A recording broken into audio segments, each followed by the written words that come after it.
आज इस वीडियो में हम लोग जानने वाले हैं ट्रेडिंग क्या होता है, इन्वेस्टिंग क्या होता है। क्योंकि बहुत सारे लोगों का डाउट होता है कि सर हम ट्रेडिंग करें कि इन्वेस्टिंग करें। तो आज इस वीडियो में मैं आपको पूरा A to Z बताने वाला हूं ट्रेडिंग के बारे में और इन्वेस्टिंग के बारे में। तो प्लीज वीडियो को लास्ट तक देखिएगा, ठीक है। तो चलिए हम लोग बात करते हैं ट्रेडिंग और इन्वेस्टिंग में क्या अंतर होता है। दोस्तों पहले हम लोग समझते हैं ट्रेडिंग के बारे में, ठीक है। दोस्तों जब हम ट्रेडिंग करते हैं तो हम बेसिकली ट्रेडिंग यहाँ कर सकते हैं, कहाँ पे, स्टॉक्स में।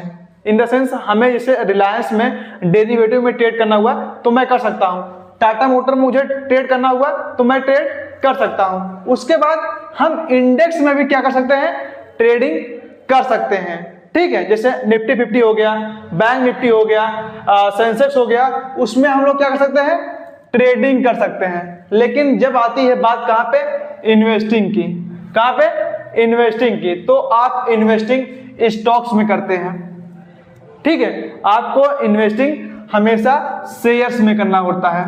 आप किसी भी कंपनी का ABCD नाम का कोई भी शेयर हो सकता है, आप खरीद के रख सकते हैं, कहाँ पे, इन्वेस्टिंग में। एंड देन देखिए दूसरे नंबर पे, दूसरा नंबर आ जाता है क्या, ट्रेडिंग वाला।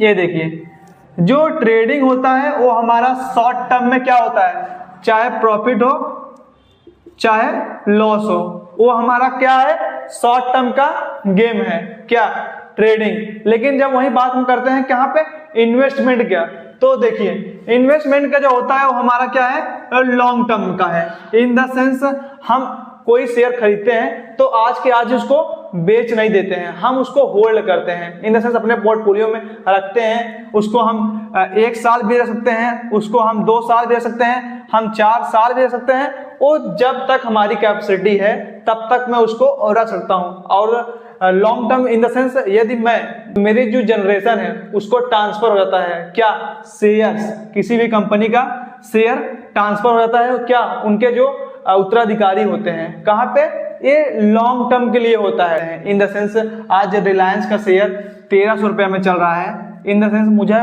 इसको बाई कर लिया हूँ, अब मैं यदि इसको सेल कर रहा हूँ कहाँ पे, 1 साल के बाद, तो यही शेयर हो सकता है कितने पे, 1400 रुपये में। इट मीन्स हमने जो कमाया है, कितना रुपये प्रॉफिट कमाया है इसमें, 100 रुपया। 100 रुपये कमाने के वजह से ये हमारा जो आ जाएगा, ये कहाँ पे आ गया, हमने शॉर्ट टर्म में नहीं किया, हमने ट्रेडिंग में से नहीं किया, हम इसे जो कमाए हैं वो इन्वेस्टिंग में ही कमाए हैं, तो हमारा कहाँ पे आ जाएगा, इन्वेस्टिंग में। एंड देन देखिए तीसरा नंबर, देखिए ट्रेडिंग में हम इंट्राडे कर सकते हैं। इंट्राडे इन द सेंस हम सेम डे के अंदर ही, प्रॉफिट हो चाहे लॉस हो, हम इंट्राडे ट्रेडिंग करते हैं, कहाँ पे, ट्रेडिंग के अंदर।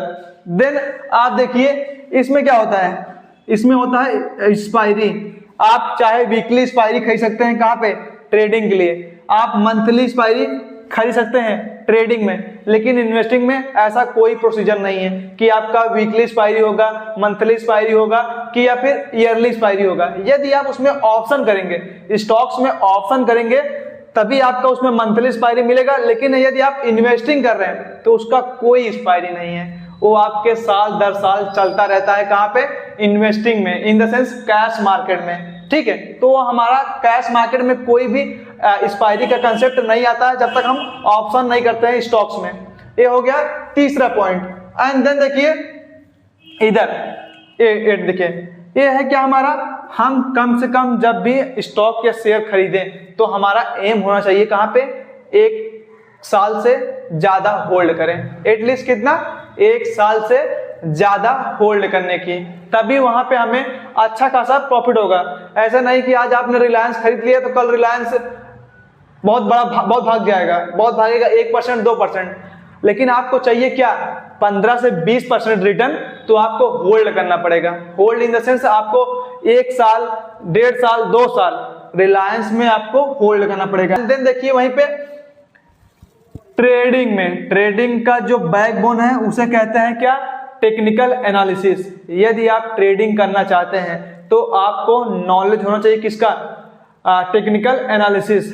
Technical analysis in the sense यदि आपको चार्ट पैटर्न के बारे में नॉलेज होना चाहिए, आपको कैंडल स्टिक के बारे में नॉलेज होना चाहिए, आपको सपोर्ट एंड रेजिस्टेंस के बारे में, इट मींस सपोर्ट कहाँ पे है, रेजिस्टेंस कहाँ पे है, इसका प्रॉपर नॉलेज होना चाहिए। कहाँ पे? ट्रेडिंग में। यदि आप ट्रेडिंग में घुस रहे हैं, टेक्निकल एनालिसिस के बाद दूसरा सबसे इंपॉर्टेंट चीज है हमारा ट्रेडिंग करने के लिए, वो है प्राइस एक्शन। यदि आपको टेक्निकल नॉलेज का पूरा नॉलेज है तो आपको दूसरा सबसे बड़ा इंपॉर्टेंट फैक्टर निकल आता है ट्रेडिंग में। कहाँ पे आता है? Price action. यदि आपको प्राइस एक्शन नहीं आता है तो आप कंसिस्टेंट पैसा मार्केट से नहीं बना सकते हैं। तो आपको इसके बारे में नॉलेज होना चाहिए। किसके बारे में? प्राइस एक्शन के बारे में। कहाँ पे? ट्रेडिंग के लिए। ट्रेडिंग के लिए आपको प्राइस एक्शन के बारे में कंप्लीट नॉलेज होना चाहिए। अब जब आप जाते हैं कहाँ पे? इन्वेस्टिंग में, तो इन्वेस्टिंग में सबसे बड़ा चीज निकल के आता है क्या? Fundamental analysis. फंडामेंटल एनालिसिस में आपको जैसे कंपनी में शेयर होल्डिंग पैटर्न कैसे है, प्रमोटर के पास कितना है, कितना एफआईआई के पास है, कितना डीआईआई के पास है, कितना रिटेलर के पास है। आप जब भी इसमें इन्वेस्ट करें तो शेयर होल्डिंग पैटर्न जरूर चेक कर लें। शेयर होल्डिंग पैटर्न, जिससे आपको पता चल जाएगा उस स्टॉक्स में पार्टिकुलर कितना होल्डिंग किसके पास है। सबसे इंपॉर्टेंट चीज है शेयर होल्डिंग में आपको चेक करना पड़ेगा कि प्रमोटर के पास कितना स्टॉक है उस कंपनी का, क्योंकि प्रमोटर के पास जितना स्टॉक होगा उतना वो कंपनी आगे जा सकती है। ठीक है, जैसे एग्जांपल के लिए देखेंगे आप रिलायंस कंपनी, तो रिलायंस में जो प्रमोटर हैं उनके पास सबसे ज्यादा होल्डिंग है। और वहीं आप जब पेटीएम में जाएंगे तो देखेंगे सबसे ज्यादा जो होल्डिंग है वो एफआईआईयू के पास है। तो लॉन्ग टर्म में यदि आप पैसा कमाना चाहते हैं तो एक ऐसे स्ट्रॉन्ग कंपनी में पैसा डालिए आप। तो आपको इन्वेस्टिंग में फंडामेंटल एनालिसिस की जरूरत पड़ती है।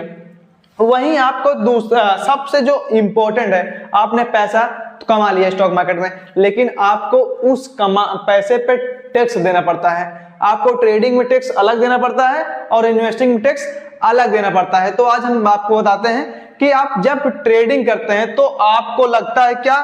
STCG, जिसे बोलते हैं short term capital gain. Short term capital gain पे जितना लगता है वो है हमारा 15%। इट मीन्स यदि आप ट्रेडिंग में एक दिन में 1 लाख रुपए कमाए हैं तो आप 15% government of India, SEBI and जो ब्रोकर हैं इन सबको 15% आपको देना ही पड़ेगा। ठीक है, कहां पे? ट्रेडिंग के अंदर। वहीं जब आप क्या करते हैं? इन्वेस्टिंग, जिसे कहते हैं LTCG, long term capital gain. Long term capital gain पे कितना टैक्स लगता है? यदि आप लोग को किसी को भी नॉलेज हो तो प्लीज इसमें कमेंट करिएगा। ये आपका एक MCQ है।